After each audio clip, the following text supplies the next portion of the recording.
তো এবার রাতের জন্য একদম রান্নাবান্না শুরু করে দিয়েছি। ঘড়ির কাঁটা বাজে 10টা 11।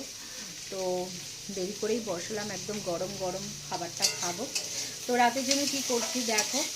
আর কি বলছিলাম, দুপুরবেলায় আমি তো পরোটা খেয়ে আছি, দুপুরবেলা তো ভাত খাইনি। তো আজকে রান্নাটা কি করলাম চলো। প্রথমত প্রথমত দেখো, কথা আটকে আছে একদম, কি বলে, ধোঁয়া উঠছে। গরম গরম ভাত করে নিয়েছি। আজকে রাতে আমি ভাত খাবো, যেহেতু সারাদিন ভাত খাওয়া পড়েনি, এই জন্য রাত্রিবেলা বরমশাই আমার জন্য ভাত করে নিলাম। তো একদম গরম গরম ভাত, কি সুন্দর ধোঁয়াটা উঠছে না। আর এখানে করছি আলু পেঁয়াজকলি ভাজা। আমার আবার এই ভাজাটা খেতে ইচ্ছা হলো, নিজের জন্যই করছি, বরমশাই খাবেন না, উনি চিপস দিয়ে খাবে। তো যাই হোক, নিজের জন্য করছি, কিন্তু মনে হচ্ছে তেলটা একটু বেশি হয়ে গেছে। যাই হোক, এটাকেও ব্যবস্থা করতে হবে, এটা ফ্রাই করছি।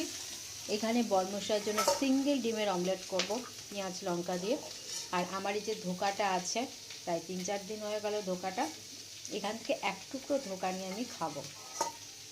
এই হচ্ছে আমাদের রাতের খাবার দাবার।